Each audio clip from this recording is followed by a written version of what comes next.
जी अस्सलाम वालेकुम तमाम व्यूअर, कैसे उम्मीद करता हूँ खैर आफियत से होंगे। दोस्तों, Ehsaas Kafalat program Benazir income support program के हवाले से एक न्यू वीडियो के साथ आपकी खिदमत में हाज़िर हूँ, जिसमें मैं आपको बताने वाला हूँ कि एहसास कफ़ालत प्रोग्राम में जो है वो 3 तब्दीलियाँ की गई हैं। डेट भी जो है वो उसके बारे में बताऊँगा। जो नई किस्त 10,500 की है वो किन ख़वातीन को मिलेगी और किन को नहीं मिलेगी, ये भी हुकूमत ने बता दिया है। और एक बहुत अहम हुकूमत ने ऐलान कर दिया है जो नए अहली का होगा और अहली का होगा कि कब हम जो ख़वातीन सर्वे करवा रही हैं इनको अहल कब करेंगे और नहल कब करेंगे। ये सारी चीज़ें मैं आज आपके साथ शेयर करने वाला हूँ। लेकिन उससे पहले यार, जितने भी दोस्त मेरे चैनल पर नए हैं, मेरी उस रिक्वेस्ट है कि चैनल को सब्सक्राइब कर दें। वीडियो अच्छी लगे तो लाइक और कमेंट भी लाजमी किया करें। दोस्तों, Ehsaas Kafalat program Benazir income support program और हुकूमत की जानिब से जितने भी गरीब दोस्त प्रोग्राम होते हैं मैं उन पर वीडियो बनाता रहता हूँ, इस चैनल पर अपलोड करता रहता हूँ। इसलिए जितने भी दोस्त इस चैनल को विजिट कर रहे हैं, मेरी उनसे रिक्वेस्ट है कि चैनल को सब्सक्राइब कर दें। वीडियो अच्छी लगे तो लाइक और कमेंट भी लाजमी किया करें। और दोस्तों, अगर आप यूट्यूब से पैसा कमाना चाहते हैं, इसको मोनेटाइज करके पैसे कमाना चाहते हैं, इसकी पॉलिसियाँ क्या है, इसको आपने स्किल कौन सा इस पे लेना है और कौन से तरीके से आपने यूट्यूब चैनल बनाना है, ये भी मैंने एक नया चैनल बनाया है, उस पर मैं आपको बताऊंगा। अगर आप ऑनलाइन अर्निंग करना चाहते हैं, घर में बैठकर आप अपने मोबाइल से, एंड्रॉयड मोबाइल से ऐपें इस्तेमाल करके पैसा कमाना चाहते हैं, तो उसका भी स्किल मैं आपको बताऊंगा। नीचे एक मैंने चैनल का लिंक दिया है, उस चैनल पे मैं ऑनलाइन अर्निंग के बारे में बताऊंगा। उस चैनल को आपने लाजमी सब्सक्राइब करना है। जितने भी मेरे सब्सक्राइबर और व्यूवर हैं उनसे मेरी रिक्वेस्ट है कि यार उस चैनल को भी आप लाजमी सब्सक्राइब करें। उस पर भी आपको काफ़ी अच्छी अच्छी वीडियो मिलने वाली हैं। तो सबसे पहले मैं आपको बता दूं कि जिन खवातीन ने अभी अभी अपनी किस्त वसूल की है 10,500 की, अब उनको जो नई किस्त जारी हो रही है ये नहीं मिलेगी। ठीक है, अब उनको 3 माह का वेट करना पड़ेगा। उसके बाद उनको जो है वो दोबारा पैसे मिलेंगे। जिन खवातीन ने फ़िलहाल में ये जो किस्त चली है और काफ़ी खवातीन ने पैसे भी वसूल किए, ख़ास तौर पे इसमें ज़्यादा वो खवातीन शामिल थी बेवा और वो खवातीन जिनकी ज़ीरो बैलेंस का इशू आ रहा था, उनकी पहली किस्त वापस चली गई थी। अब उन्होंने 10,500 की किस्त वसूल की है। ठीक है, अब जो ये जो किस्त स्टार्ट हो रही है इसमें उनको किस्त नहीं मिलेगी। जब नेक्स्ट किस्त आएगी तो उसमें उनको शामिल किया जाएगा, क्योंकि यही किस्त थी जो उन्होंने एडवांस में वसूल कर ली। और जो खवातीन रहती हैं रेगुलर बेनिफिशरी हैं, जो अभी ऐड हुई हैं इस प्रोग्राम में, तो उनको जो किस्त है उसका भी उन्होंने ऐलान कर दिया है।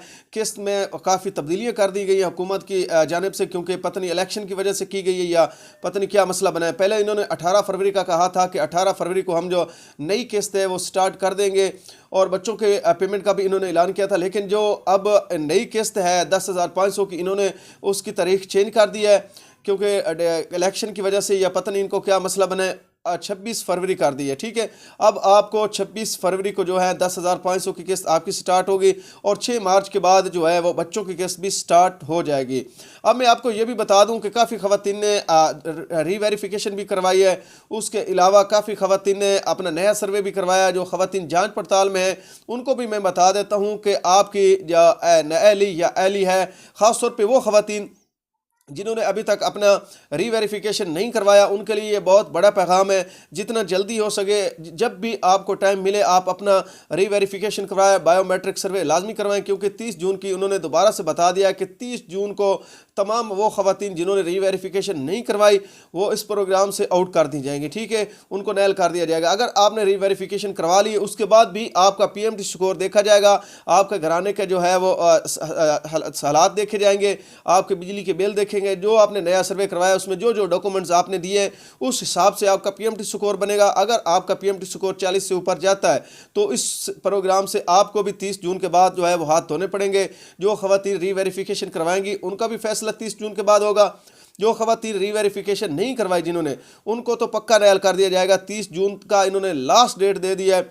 उससे पहले पहले जितनी भी खवातीन रहती हैं जिन्होंने अपना रीवेरिफिकेशन नहीं करवाया वो करवा लें। अब जो खवातीन एल हो चुकी हैं जिनको 938 का एरर आ रहा है, उनकी 26 फरवरी को किस्त स्टार्ट होगी और अब उनके अकाउंट खोल चुके हैं। अगर आपने अपने बच्चों के वजीफ़े नहीं ऐड करवाया तो जितना जल्दी हो सके साथ में वो भी करवा दें, क्योंकि वेरिफिकेशन इन स्कूलों की तो उसमें आपके बच्चे भी ऐड हो जाएंगे और उनको भी ये किस्त मिल सकती है। ठीक है, जितना जल्दी हो सके जिन खवातीन ने अपने बच्चों के वज़ाइफ अपडेट नहीं करवाए तो वो करवा लें। और आपके बच्चे अगर क्लास चेंज करते हैं तो उसका भी आप लाजमी करवाएं। अगर आपके एक मिसाल है 1 से लेकर ना 5 तक तो कोई मसला नहीं, वही स्लिप चलती है। अगर आपका बच्चा जो है वो 5वीं से 6ठी में आ जाता है तो लाजमी न्यू स्लिप लें, उसको दोबारा से रीवेरिफिकेशन करवाएं, तो क्योंकि उसकी पेमेंट जो है वो बढ़ जाएगी। प्राइमरी में आपको पता है बच्चे का 1500 पहले था, अब 2000 किया है, तो बच्ची का जो है वो 2000 था 2500 किया है, तो इस हिसाब से आपको 1000 रुपये का जो है वो फ़र्क जो है वो दिखाई दे। अब जैसे वो सेकेंडरी में जाएगा तो पहले बच्चे का 3500 था, अब उन्होंने 500 बढ़ा दिया तो 4000 हो गया। तो इसलिए आपने वो अगर आप स्लिप जमा नहीं करवाएंगी तो वही प्राइमरी के हिसाब से आपको जो पेमेंट मिलती है वो मिलती रहेगी। तो तमाम ख़वातीन से ये भी मेरी रिक्वेस्ट है कि आपने लाजमी अपने बच्चों की रीवेरिफिकेशन करवानी है। अगर आपका वही स्कूल है तब भी आपने, अगर आपका सेकेंडरी से हायर सेकेंडरी में गया तो फिर भी आपने ये काम लाजमी करना है, अगर हाई में गया तो फिर भी आपने ये काम लाजमी करना है। और रीवेरिफिकेशन का मैंने बता दिया, अगर आप करवाएंगे तो भी आपका जो अहल नाअहल का मसला है वो 30 जून के बाद करवाया जाएगा। उसके अलावा काफ़ी ख़वातीन जांच पड़ताल में थी, ठीक है, उनको भी मैंने बता दिया है कि आपने किस तरह अपना आईडी कार्ड चेक करना है। वो भी मैंने इससे पहले वीडियो में बताया था कि अगर आपकी जांच पड़ताल है तो 18 फरवरी पहले मैंने बताया था, लेकिन हुकूमत ने चेंज कर दिया, डेट चेंज कर दी, 26 फरवरी कर दी गई, ठीक है। तो 26 फरवरी तक आपको पता चल जाएगा कि आप इस प्रोग्राम में एल हुए हैं या नहीं हुए, जो काफ़ी अरसे से जांच पड़ताल में है। और उनके काफ़ी अकाउंट जो है वो अगर आप चेक करेंगे तो डिवाइस पर ज़ीरो बैलेंस शो हो रहा है। अगर आपका ज़ीरो बैलेंस शो हो रहा है तो फिर आप इस प्रोग्राम में एल होने के काफ़ी करीब हैं। अगर आपका वहां पर अभी तक भी 937 का एरर आ रहा है तो फिर आपको वेट करना पड़ेगा अपनी एहलियत का। 8171 पोर्टल पर आप अपनी एहलियत चेक करते रहें, जैसे ही वहां पर आपका स्टेटस चेंज होगा तो आपको भी इस प्रोग्राम में जो है वो शामिल कर लिया जाएगा। और काफ़ी ख़वातीन इस प्रोग्राम में नाअहल हो चुकी हैं, उन्होंने काफ़ी मैसेज किए हैं, कमेंट्स किए हैं कि भाई हम अब क्या करें। एक तरीका इसका है, अगर आपने एक डिस्ट्रिक्ट से अपना सर्वे करवाया है तो आपके कोई क्लोज डिस्ट्रिक्ट है तो वहाँ पर आप जाके दोबारा अपना सर्वे करवाएं और पीएमटी स्कोर उस भाई को लाजमी कहें कि यार हमारा पीएमटी स्कोर जो है वो लो करें। लो करने का तरीका है, अगर आप फैमिली के ज़्यादा मेंबर होंगे तो आपका पीएमटी स्कोर लो किया जाएगा, अगर कम मेंबर हैं तो फिर पीएमटी जो स्कोर होता है वो आपका हाई होता है। अगर आपके बच्चों के बेफार्म नहीं है तो जितना हो सके जल्दी बेफार्म बनवाएं और आपका पीएमटी स्कोर उन बच्चों की वजह से काफ़ी कम हो जाएगा कि जितने ही मेंबर घर के होंगे पीएमटी स्कोर लो होता जाएगा। अगर आप अपने बच्चों के बेफार्म नहीं जमा करवा सके तो जितना जल्दी हो सके उनके बच्चों के बेफार्म बनवाएं, साथ में वो लेकर जाएं। अगर आप अपने बच्चों के जितने भी ख़ानदान के घर के लोग हैं उनके आईडी कार्ड वगैरह साथ लेकर जाएंगे, एक ही ख़ानदान से वो मुंसलिक हैं, तो आपका पीएमटी स्कोर बिल्कुल लो होगा और आप इस प्रोग्राम में एल हो जाएंगे, ठीक है।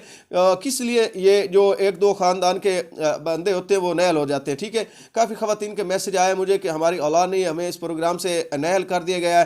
तो ये होता है गुर्बत का स्कोर जितनी हाई हो ना, अगर आपका वैसे वो बिजली का बिल वगैरह या घर की कंडीशन देखकर आपका पीएमटी स्कोर हाई करते हैं, अगर आपके मेंबर ज़्यादा होंगे तो वो लो कर देंगे, ठीक है। इसी तरह कुछ ख़वातीन हैं जो पैसे ले रही हैं जिनके बच्चे भी नहीं हैं लेकिन उनका पीएमटी स्कोर बिल्कुल लो है, उन्होंने आटा स्कीम में आटा भी वसूल किया होगा, उनको यूटिलिटी स्टोर से भी रिलीफ मिलता होगा। तो इसलिए मैं भी कहता हूँ कि जिन ख़वातीन ने अभी तक अपने बच्चों के बेफार्म नहीं बनवाए और बेनज़ीर इनकम सपोर्ट प्रोग्राम के पैसे वसूल कर रही हैं, अगर आपने रीवेरिफिकेशन करवानी है तो सबसे पहले अपने नाम पे बेफार्म लाजमी बनवाएं, वरना आपको भी इस प्रोग्राम से नाअहल कर दिया जाएगा, फिर आपको इस प्रोग्राम में दोबारा एल नहीं किया जाएगा। तो इसलिए जितनी भी ख़वातीन ये मेरा मैसेज सुन रही है आगे से आगे इसे सेंड करें, शेयर करें। और ये भी यार बता दें, साथ साथ हम ये भी आपसे एक सवाल कर लेते हैं कि आप अब किस हुकूमत को बनता देख रहे हैं, क्या नून लीग और पीपल पार्टी की हुकूमत बनेगी या पीपल पार्टी और पीटीआई की हुकूमत बनेगी, ये आपने मुझे लाजमी बताना, कमेंट में बताना है। और क्या इस मुल्क में फेयर इलेक्शन हुए हैं या अब भी धांधली हुई है, ये भी आपने लाजमी कमेंट करके बताना है। और मैं एक पोस्ट भी आज लगाता हूँ इसके हवाले से, उसको भी आपने लाइक और शेयर लाजमी करना है। शुक्रिया।